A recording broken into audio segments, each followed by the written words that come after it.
हे zombie fans, आज हम बात करेंगे the walking dead season 3 episode 4 की, जिसका नाम है किलर विद इन। यानी इस एपिसोड में emotional roller coaster ride guaranteed है।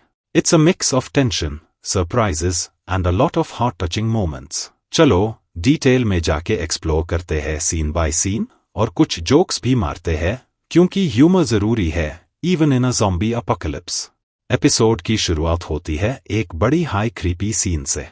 सुबह सुबह एक अनजान फिगर जो हम सबको बहुत जल्दी इरिटेट करने वाला है, एक डियर का कार्कस खींच के ला रहा है। अब भाई, ये तो पूरा मास्टर शेफ वाला मोमेंट हो गया। डियर का मीट कौन सा फ्लेवर ऐड करेगा? फिर वो सारा ब्लड और गट्स प्रिजन गेट के आसपास स्प्रेड करता है, और हम व्यूअर्स सोच रहे हैं, भाई ये सब क्या हो रहा है? सैबोटेज की शुरुआत हो गई है और टेंशन ऑलरेडी हाई है। कौन है ये बंदा? क्या मोटिव है इसके? ये सस्पेंस और मिस्ट्री एपिसोड को और भी ग्रिपिंग बना देते हैं। अंदर चलते हैं प्रिजन के, जहां सब अपने अपने काम में बिजी है। रिक, डरल और टी डॉग प्रिजन यार्ड को फोर्टिफाई कर रहे हैं। इनको टू इंजीनियरिंग डिग्री देनी चाहिए। मीनवाइल ग्लन और मैगी एक रोमांटिक मोमेंट शेयर कर रहे हैं। Love in the time of zombies, कितना क्यूट है ना? पर यह सब पीस एक वार्निंग साइन है कि कुछ बहुत ही बुरा होने वाला है। एक साथ हंस रहे हैं, बातें कर रहे हैं, बट हम सबको पता है कि ये नॉर्मलसी सिर्फ टेम्पररी है। फिर फोकस शिफ्ट होता है एक्सेल और ऑस्कर पर, जो अब तक भाग गए हैं अपने गैंग से। ये दोनों रिक के पास जाते हैं और रिक्वेस्ट करते हैं कि उन्हें ग्रुप में शामिल कर लो। ऑस्कर के words "we can pull our own weight" में एक डेस्परेशन और सिंसेरिटी है। रिक अपना full Sherlock Holmes mode on करके उन्हें सस्पेक्ट कर रहा है। भाई, ये तो अपना बिग बॉस का नॉमिनेशन सीन लग रहा है। किसको बचाना है और किसको बाहर निकलना है, ट्रस्ट और सर्वाइवल के बाउंड्रीज यहां एक्सप्लोर होते हैं, और रिक का डिसीजन बहुत हाई टफ है। अब अंदर चलते हैं, जहां कैरोल लोरी के चाइल्ड बर्थ के लिए प्रिपेयर कर रही है। अब कैरोल एक वॉकर के कॉप्स पे सिजेरियन प्रैक्टिस कर रही है। भाई वाह! कैरोल का डिटर्मिनेशन देख के लगता है कि ये मेडिकल स्कूल का अलग वर्जन चल रहा है यहां। ये मोमेंट कैरोल की रेजिलियंस को दिखता है और फोरशैडो करता है कि आगे क्या ट्रॉमेटिक इवेंट्स होने वाले हैं। जैसे ही वो वॉकर का एब्डोमेन कट करती है, हम सब का मुंह भी कट हाई जाता है। ऐसा लगता है कि हॉरर मूवी और ग्रेस एनाटॉमी दोनों एक साथ देख रहे हैं। मीनवाइल वुडबरी टाउन में भी कुछ चल रहा है। मिकॉन सस्पिशियस है गवर्नर के इंटेंशंस को लेकर, और भाई होना भी चाहिए। एंड्रिया को लगता है कि वुडबरी एक सेफ हेवन है, बट मिकॉन को लगता है कि ये सब too good to be true है। इनका कॉन्वर्सेशन एक ग्रोइंग रिफ्ट को दिखता है। गवर्नर अपने मैनिपुलेटिव चार्म से सबको इम्प्रेस कर रहा है, जिसे देख के लगता है कि पॉलिटिक्स सब जगह एक ही जैसी होती है। ये सीन प्रिजन के टेंस एटमॉस्फेयर और वुडबरी के डिसेप्टिव पीस के बीच का कॉन्ट्रास्ट बहुत अच्छी तरह से दिखता है। फिर हम वापस प्रिजन यार्ड में आते हैं और एकदम से सब कुछ केओटिक हो जाता है। वॉकर्स यार्ड में घुस आते हैं और सब पैनिक मोड में चले जाते हैं। भाई, ये तो फुल ज़ॉम्बी पार्टी शुरू हो गई है। सब लोग स्क्रैम्बल कर रहे हैं और टी डॉग ब्रेवली फाइट कर रहा है। इसका करेज देख के लगता है ये बंदा तो फुल रैम्बो मोड में आ गया है। सीन के फ्रैंटिक एनर्जी और डेंजर को कैमरा बहुत अच्छे से कैप्चर करता है। सब स्प्लिट हो जाते हैं और हर कोई अपनी जान बचाने के लिए फाइट कर रहा है। ये आउटब्रेक दिखता है कि वॉकर्स का थ्रेट कितना रियल और कांस्टेंट है। एक हार्ट रेंचिंग मोमेंट में टी डॉग को बाइट हो जाता है जब वो गेट क्लोज करने की कोशिश कर रहा होता है ताकि और वॉकर्स अंदर ना आए। डिस्पाइट अपनी बड़ी मुश्किल से बची जान, वो फाइट करता रहता है।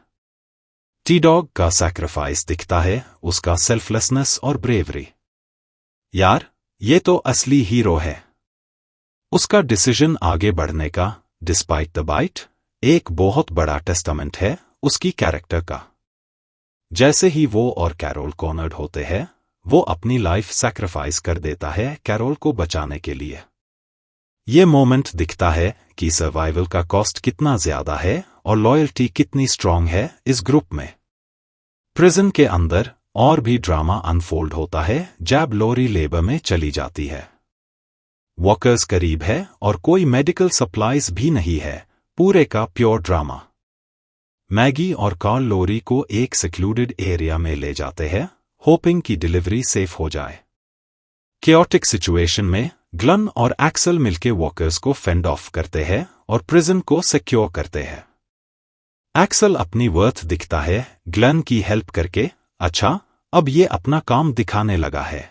इनका टीम वर्क एक होप का ग्लिम्प्स देता है टर्मोइल के बीच में।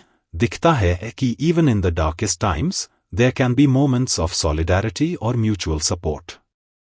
सीन दिखता है कि सर्वाइवल कोऑपरेशन से होता है और अपने पास्ट प्रेजुडिसेस को दूर करना पड़ता है। रिक, डरल और ऑस्कर रश करते हैं यार्ड की तरफ, वॉकर्स के हॉर्ड को बैटल करते हुए ताकि अपनी टेरिटोरी रिक्लेम कर सके। रिक का लीडरशिप और डरल का क्रॉसबो प्रिसिजन एकदम फुल डिस्प्ले में है। ऑस्कर का रिक को सेव करना एक टर्निंग पॉइंट बन जाता है और इसे वो सर्वाइवर्स का पार्ट बन जाता है। ट्रियो का कोऑर्डिनेटेड एफर्ट्स उनकी कॉम्बैट प्राउस और अपने होम को प्रोटेक्ट करने की कमिटमेंट को हाईलाइट करता है। जैसे ही वो वॉकर्स को पुश बैक करते हैं, सीन कैप्चर करता है रिलेंटलेस स्ट्रगल फॉर सर्वाइवल और सैंक्चुअरी को प्रोटेक्ट करने का फियर्स डिटर्मिनेशन। अब हम वुडबरी की तरफ चलते हैं, जहां गवर्नर और एंड्रिया का एक इंटरेस्टिंग इंटरैक्शन होता है। गवर्नर का चार्म और कॉन्फिडेंस एक अलग हाई इंट्रिग ऐड करता है। एंड्रिया को गवर्नर का ऑफर इंटरेस्टिंग लगता है, शायद क्योंकि उसके स्माइल में वो कॉन्फिडेंस है जो एक हाई एंड शैम्पू कमर्शियल में होता है। मिकॉन को ये सब कुछ फिशी लगता है और उसकी सस्पिशियस आइज देखकर लगता है ये बंदा ठीक नहीं है, बिल्कुल भी। एंड्रिया को गवर्नर की बातें ऐसे लगती है जैसे वो अपोकलिप्स के बीच में नहीं, बल्कि किसी लक्जरी रिसोर्ट में रह रही हो। गवर्नर का चार्म इतना पावरफुल था कि एंड्रिया ऑलमोस्ट गलत सोचने लगी थी, क्या ये सच में अपोकलिप्स है या मुझे कोई हाई एंड रिसोर्ट पैकेज मिल गया है। मिकॉन ने गवर्नर और उसके प्लान्स पे फुल डाउट बिल्ड किया हुआ है। उसका इंस्टिंक्ट एकदम शार्प है, लाइक वुल्वरीन्स क्लॉस, और वो हर चीज का पोटेंशियल थ्रेट पहले ही देख लेती है। गवर्नर के थोड़े जेस्चर्स और फ्रेंडली बिहेवियर को मिकॉन एकदम कैलकुलेटिव और डिस्ट्रस्टफुल आइज से देखती है। एंड्रिया को लगता है कि मिकॉन ओवर रिएक्ट कर रही है, लेकिन मिकॉन को लगता है जैसे इस बंदे का असली वजह जान के रहूंगी। मिकॉन का ये इन्वेस्टिगेशन मोड इतना सीरियस था, लगता था जैसे वो सीआईडी के एसीपी प्रद्युमन से ट्रेनिंग लेके आई हो। मिकॉन के इंस्टिंक्ट्स देखकर लगता है ये लड़की तो सब कुछ पहले से प्रिडिक्ट कर लेती है, नेक्स्ट लेवल डिटेक्टिव स्किल्स है। एपिसोड का सबसे इमोशनली डेवस्टेटिंग सीन आता है जब लोरी रियलाइज करती है कि उसकी only chance to save her baby is through a caesarean section. वो अल्टीमेट सैक्रिफाइस करती है, urging Maggie to perform the operation, even though इसे वो सर्वाइव नहीं करेगी। कार्ल का anguish as he watches his mother से गुड बाय एकदम हार्ट रेंचिंग है। लोरी के final words to her son, you are gonna beat this world, resonate करते हैं बोथ होप और डिस्पेयर से। मैगी जैब मेकशिफ्ट सर्जरी करती है, कैमरा फोकस करता है लोरी के फेस पे, कैप्चरिंग द पेन, फियर और लव जो उसके लास्ट मोमेंट्स को डिफाइन करता है। ये सीन एक प्रोफाउंड एक्सप्लोरेशन है मैटरनल सैक्रिफाइस और हार्श रियलिटीज का जो वो वर्ल्ड इनहैबिट करता है। बेबी डिलीवर होने के बाद कार्ल एक बहुत टफ डिसीजन लेता है, वो इंश्योर करता है कि उसकी मां रिएनिमेट ना हो एज अ वॉकर। इस एक्ट ऑफ मर्सी और मैच्योरिटी से कार्ल का स्ट्रेंथ और रेजिलियंस दिखता है। उसके एक्शंस का वेट एविडेंट है एज वो साइलेंटली वॉक अवे करता है, grappling with the enormity of his loss. ये सीन कार्ल के ग्रोथ का पावरफुल टेस्टामेंट है और brutal coming of age journey को शोकेस करता है जो वो फेस कर रहा है। उसका साइलेंट ग्रीफ और स्टीली रिजॉल्व हाईलाइट करता है अपोकलिप्स का profound impact on the young और टफ चॉइसेस का नेसेसिटी। एपिसोड का सबसे इमोशनल मोमेंट था जब रिक को लोरी की डेथ का पता चलता है। उसका ब्रेकडाउन एक हार्ट ब्रेकिंग सीन था। रिक का ये इमोशनल ब्रेकडाउन देखकर लगता है जैसे वो सोच रहा हो, मेरी सारी प्लानिंग फेल हो गई, अब तो फुल इमोशन रिलीज हाई होगा। एपिसोड का एंड एक पावरफुल नोट पे होता है जहां रिक अपनी टीम को हैंडल करता है और अपने दर्द के बावजूद उन्हें लीड करता है। ये सीन दिखाता है कि चाहे कुछ भी हो जाए, रिक अपनी लीडरशिप और डिटर्मिनेशन को लूज नहीं करेगा। रिक का लॉस के साथ डील करना और टीम को आगे ले जाना, ये सब दिखता है कि वो एक ट्रू लीडर है। रिक का ये डिटर्मिनेशन देखकर लगता है ये बंदा किसी भी सिचुएशन में सरेंडर नहीं करेगा, चाहे अपोकलिप्स हो या ब्लैक फ्राइडे सेल। रिक और उसकी टीम ने फिर से प्रूव किया कि सर्वाइवल का स्ट्रगल उनके लिए सिर्फ एक बैटल नहीं बल्कि एक जर्नी है। हर कैरेक्टर का अपना मोमेंट था और लोरी का सैक्रिफाइस और रिक का ब्रेकडाउन, ये दोनों सीन्स सबको इमोशनल कर गए।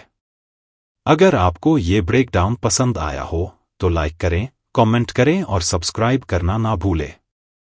और हाँ, अगले एपिसोड के ब्रेकडाउन के लिए भी हमारे साथ बने रहे। Thank you for watching.